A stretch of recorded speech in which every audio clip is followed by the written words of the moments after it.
जरूर है। जितने भी लोग आए हो सब एक लक्ष्य निशाना लेकर नहीं आए। कुछ लोगों को परिस्थितियां भी ले आती हैं बीमारी दूर करने के लिए, तकलीफ दूर करने के लिए, मानसिक तकलीफ, शारीरिक तकलीफ दूर करने के लिए लोग ऐसे समय पर ऐसे स्थानों पर आते हैं। चलेंगे वहाँ तो शारीरिक कष्ट में, मानसिक कष्ट में आराम मिलेगा। ये सब जो भी कष्ट होते हैं कर्मों की वजह से होते हैं। कर्म को शरीर से बनते हैं, कुछ दूसरों के भी कर्म आ जाते हैं। जब दूसरों का कर्म अन्य शरीर के ऊपर, जब आदमी के ऊपर आ जाता है तो शरीर से मानसिक तकलीफ झेलना पड़ता है। चाहे साधारण आदमी हो और चाहे संत सदगुरु हो, चाहे अन्य समय की औपचारिक शक्तियां हों, सबको अन्य तकलीफ झेलनी पड़ती है।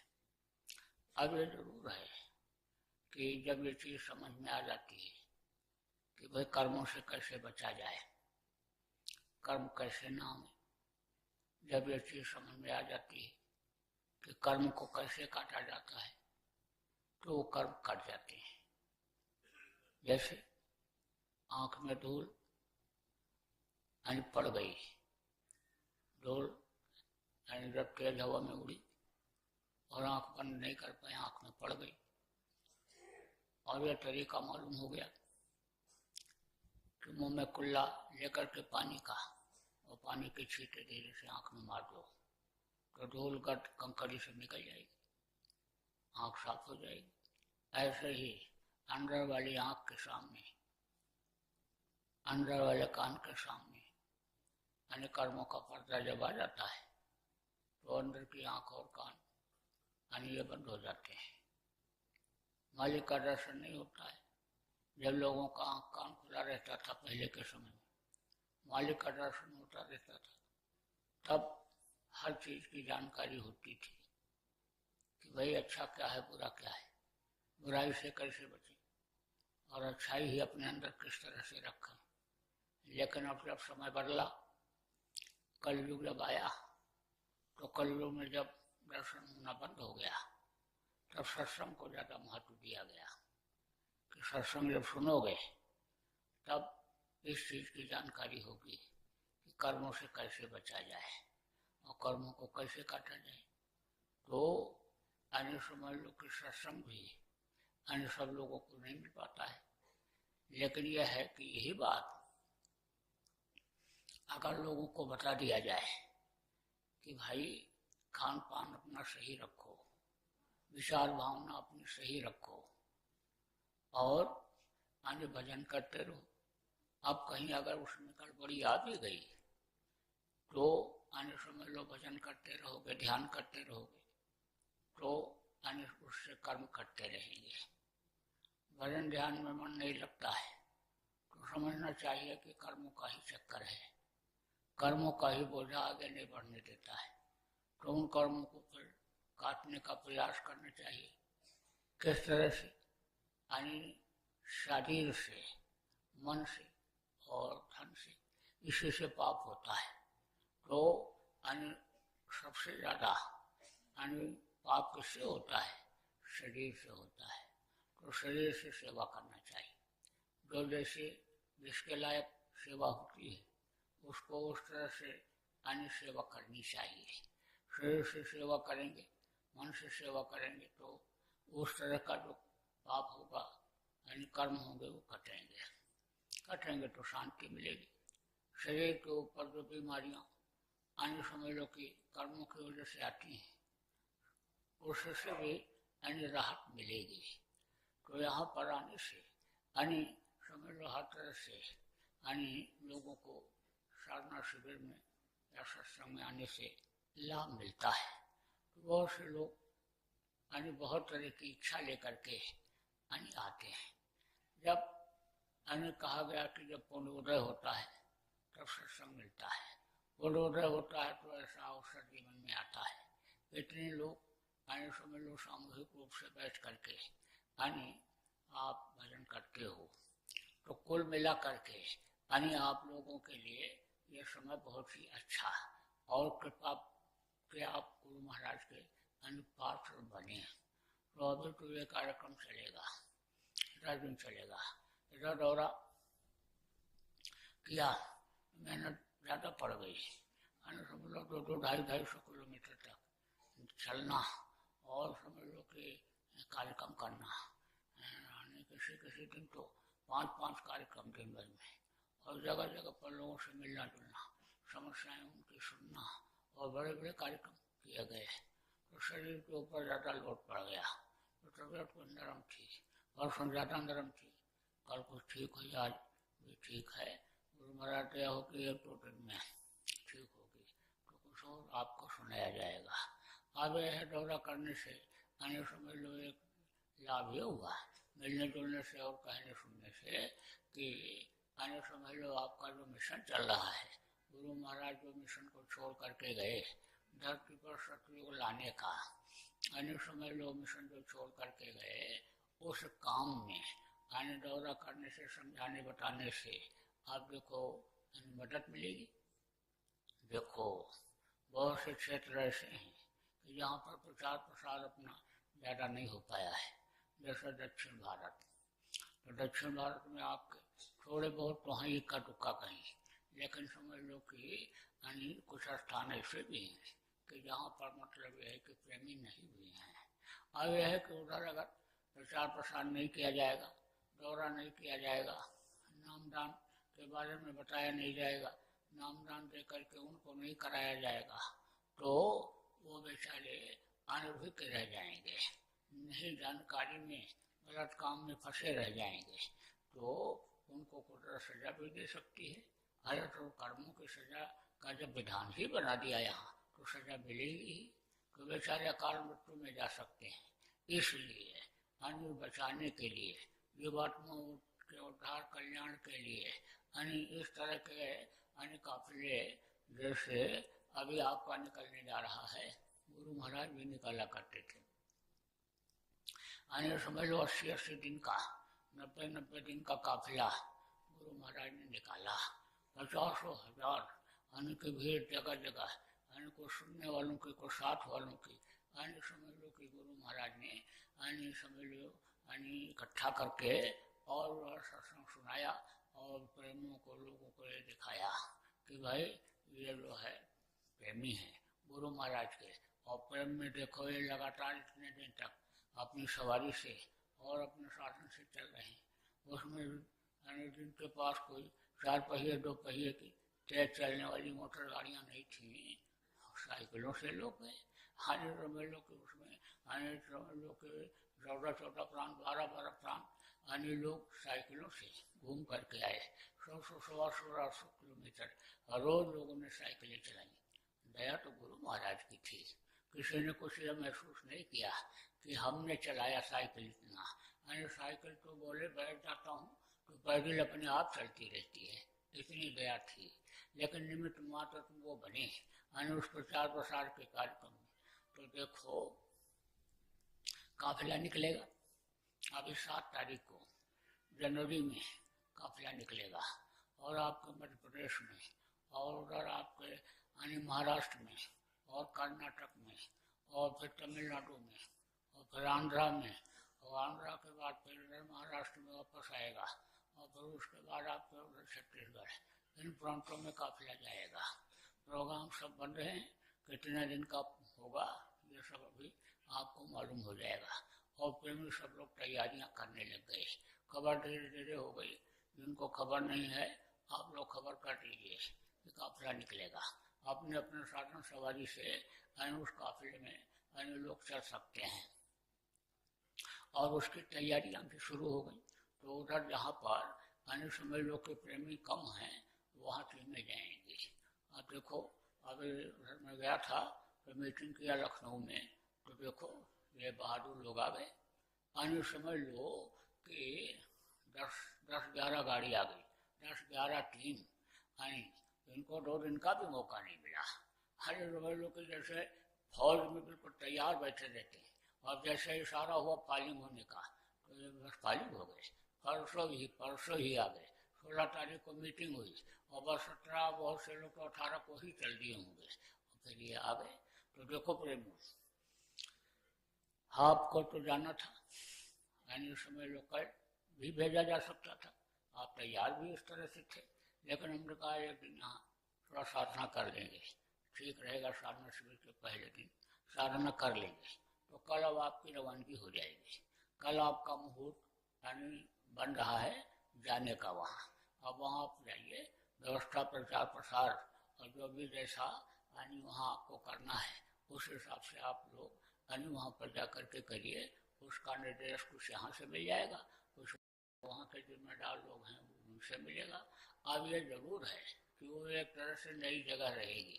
एक तो भाषा का भी वहाँ दिक्कत रहेगा, भाषा यानी समझ लो आपकी तो लोग समझेंगे, लेकिन उनकी भाषा समझने में आपको थोड़ी दिक्कत आ सकती है, लेकिन कोई न कोई मिल जाएगा, माध्यम कोई न कोई बन जाता है सब जगह।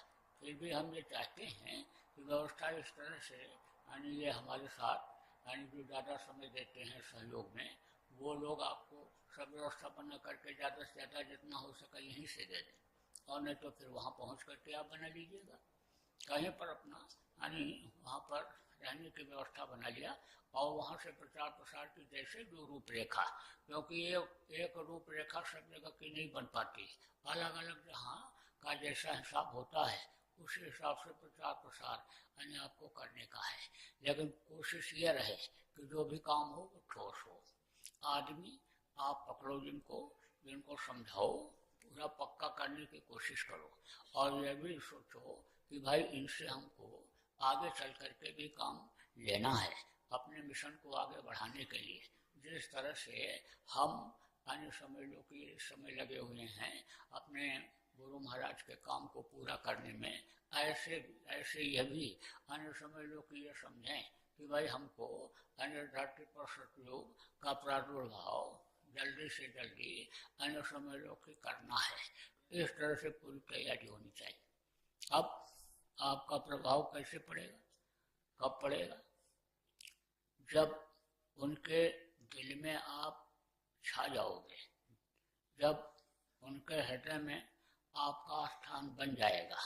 ऐसे कोई अन्य एक दूसरे का स्थान दिल में नहीं बनाता है, देखता है, समझता है और फिर उसके बाद तब उससे प्रेम करता है, ऐसे नहीं। तो आपको अन्य समय लोग के गुरु के बताए हुए रीति नीति के अनुसार चलना है। संत मत की जो रीति नीति होती है उसके अनुसार आपको चलना है, और आपके ऊपर ही वहाँ का यानी बहुत कुछ निर्भर करेगा। क्योंकि कोई भी संगठन हो, कोई भी संस्था हो, तो उसके जो कार्यकर्ता होते हैं उसका संस्था का विकास यानी समझ लो कि उसी के ऊपर निर्भर करता है, कार्यकर्ताओं के ऊपर ही। इसलिए अन्य मुख्य रूप से 2-3 बातों को याद रखने की जरूरत होती है। जैसे लक्ष्मण को उस बंदर ने यानी इशारे में ही समझा दिया था, जीव दिखाया और इंद्री दिखा दिया, और बस ये तो देख करके नाराज हो गए। लेकिन जब लौट करके उधर जंगल की तरफ से आए और राम को बताए तो राम ने कहा बस उसने तो सब कुछ आपको समझा दिया, सारा उपदेश दे दिया इसी में कि बस नभ्या और दिव्या पर कंट्रोल रखो, कहीं भी रहो सुखी रहोगे, कोई भी अन्य आपके लिए समस्या नहीं आएगी। तो देखो बोली बानी आपके इस तरह की होनी चाहिए, मधुर भाषा इस तरह की होनी चाहिए कि उसी से लोग प्रभावित हो जाए, उसी से प्रभावित हो जाए। देखो उनकी गाली तो आप नहीं समझ पाओगे, लेकिन आपकी गाली वो सब समझेंगे, क्योंकि आप हिंदी भाषी हो और आप अन्य समझ लो हिंदी बोलोगे तो हिंदी सब जगह चलती है। तो इसलिए आपकी बोली बानी और इस तरह की होनी चाहिए कि उससे वो प्रभावित हो जाएं। और समझ लो कि लोभ लालच आपके अंदर होना नहीं चाहिए। लोभ लालच करोगे तो उससे भी आदमी का वक़्त जो होता है कम हो जाता है। देखो पूरा सब होगा, होने को सब हो जाएगा, इसलिए मुख्य रूप से आपको ये निशाना बनाना है कि अपने संघर्ष से वो लोग जुड़ जाएं, सुने, समझें और अन्य नामदान लेकर के भजन करने लग जाएं, अपने इस मिशन को आगे बढ़ाने में मददगार बन जाएं। ये कोशिश आप सब लोगों को अन्य समय लोग करने की जरूरत है। तो अन्य आदमी को देखता है, परखता है, बोली बानी से परखता है, चेहरे मोहरे से, आंखों से परखता है, हाथ पैर के उससे परखता है, और जब प्रभावित हो जाता है तब वो समझ लो कि उसी का हो जाता है। अब आप ये समझो कि करीब अन्य समझ लो कि 34-35 साल पहले की बात है। हम लोग गए थे हिमाचल प्रदेश में, तो वहाँ पर एक मठ के मठाधीश थे, महान थे। तो पहले तो कुछ लोग गए तो उनका बड़ा विरोध किया, तो बाद में एक लड़का गया, तो खड़ा हुआ, आप जो भी जैसा भी अन्य हाथ जोड़ा हो या प्रणाम किया हो या जो हाथ पैर की अन्य उनकी जो भी आँख कान की जो गतिविधि रही हो, उनको देख करके अन्य समझ लो कि वो प्रभावित हो गए। और फिर जब बातचीत होने लगी, अन्य समझ लो उन्होंने अपने यहाँ जगह दे दिया, पूरी टीम वहीं से ठहर कर प्रचार करने लगी, और सुनते सुनते वो भी पक्के हो गए, घुल मिल गए अपने लोगों से। तब वो हम ही लोगों से कहे हम तो कन्हैया की धोती पर मोहित हो गए। धोती पहन करके हो गए थे, कन्हैया उनका नाम था, बोले हम तो कन्हैया की धोती पर मोहित हो गए। अन्य तो आप समझ लो कि उन कन्हैया लाल के धोती कपड़े से ही अन्य समझ लो कि उनके ऊपर गुरु महाराज की दया होनी थी। लेकिन वो धोती जो पहने हुए था, अन्य लोग खाली धोती कहीं लटका दो तो कोई क्या मोहित होगा, लेकिन जो पहने हुए थे उनसे वो प्रभावित हो गए। ऐसे ही आपको अपना प्रभाव और अपना छाप लोगों पर वहाँ डालने की जरूरत है। तो अभी ये लोग जिम्मेदार लोग अभी मीटिंग करके और आपकी सारी योजना बना देंगे, और आपके लिए जो भी जहाँ जैसे व्यवस्था अन्य जो भी संभव होगा कर देंगे। और फिर कल जो है आप लोग रवानगी अपनी कर देना यहाँ से। तो यह सब मोटी मोटी बातें, ये जो थी थोड़ी सी आज हमने आपको बता दिया। और जो आश्रम पर लोग रहते हो, आप ये मत सोचो कि वही भाग्यशाली हैं जो प्रचार प्रसार में जा रहे हैं, और आप तो और ज़्यादा भाग्यशाली हो कि आपको यहाँ समझ लो कि परमानेंट सेवा मिली हुई है। उनके तो अभी जाएंगे, कार्यक्रम खत्म हो जाएगा, फिर वापस आएंगे, और आप यानी समझ लो कि वो तो समझ लो कि वहाँ जा रहे हैं, यानी किसी को खिलाएंगे, किसी को खाएंगे, किसी सुनाएंगे, किसी सुनेंगे, लेना देना उनका वहाँ जाओ। और आप तो ऐसी व्यवस्था में लगे हुए हो कि आपके पास तो वहीं से लोग आ जाएंगे लेना देना अदा करने के लिए। यानी आप लोगों जो यहाँ जो व्यवस्था आप की हो कर रहे हो, देखो जो साधना शिविर में आए या जो लोग अभी आएंगे उनको सब लाभ मिलेगा, सबका लेना देना आपके द्वारा अदा हो जाएगा। आप आश्रम पे जो लोग रहते हो, आप समझो कि आप अभागे नहीं हो, आप बहुत ज़्यादा भाग्यशाली हो। आप में जो है आपके ऊपर गुरु महाराज की ज़्यादा दया है, तो आप बराबर अपने काम में लगे रहो, एक निशाना पर बनाओ। उनके तो कई निशाने बनेंगे, प्रचारकों के और काफिले में जाने वालों के तो कई निशाने बनेंगे। कुछ लोगों के तो ये निशाने रहेंगे कि चलो घूमने ही चलेंगे, पंपापुर घूमेंगे, रामेश्वरम घूमेंगे, तिरुपति घूमेंगे, और नासिक घूमेंगे, यहाँ घूमेंगे, ये सब तीर्थ स्थान पढ़ रहे हैं तो जरूर इसी उसमें जो है बहती गंगा में हाथ धो लें, दोनों काम हो जाएगा। कुछ इस हिसाब से जाएंगे, कुछ इस हिसाब से जाएंगे कि चलो वहाँ कुछ सेवा का शरीर से मौका मिल जाएगा, आने समझ लो लोगों को समझाएंगे, बताएंगे, नामदान दिलाएंगे और भजन भी करेंगे, सत्संग भी सुनेंगे, कुछ इस हिसाब से जाएंगे। तो आप समझ लो कि तरह तरह के लोग जाते हैं। गुरु महाराज के भी काफिले में जाते थे। हाँ, तो हमारी तो इच्छा नहीं होती थी कहीं जाने। कभी गुरु महाराज जब कहते अरे तुम नहीं गए, तो जब देख लेता था कि कोई है गुरु महाराज के पास और गुरु महाराज को संभाल लेगा, कोई जरूरत होगी तो चले भी जाते थे। कोई यह नहीं था कि संकल्प था कि कहीं जाएंगे ही नहीं, लेकिन इच्छा ही नहीं होती। एक निशाना था हमारा। तो ऐसे ही अनाथ आश्रम पर भी लोग, बहुत से लोग रहते थे, उनका वो था। तो सबको अपने में ही यानी जो भी काम मिल जाए उसमें आदमी को संतुष्ट रहना चाहिए। दूसरे को देख करके अन्य उधर इधर उधर जो है दिमाग को नहीं दौड़ाना चाहिए, मन को लालची नहीं बनाना चाहिए। तो अब आप ये समझो कि साधना शिविर चालू हो गई, तो ये बराबर चलेगी। जिसको जब मौका मिले तब कर लिया करो। सुबह शाम का निश्चित है और दिन में भी 2:30 बजे से और 4:30 बजे तक का निश्चित कर दिया गया। बीच में तैयारियां भी होंगी। यहाँ पर खेती का भी काम है, निर्माण का है, यह है वह विभागों का। और फिर जो है जो साधना के लिए ही आए हो, शरीर से जहाँ आप सेवा कर सकते हो, आपके लायक जिस विभाग में सेवा है सेवा भी कर लो और समय निकाल करके जहाँ आप भजन भी कर लिया करो। आपका समय बेकार नहीं जाना चाहिए, आज समय का पूरा उपयोग आपका होना चाहिए। तो बोलो जय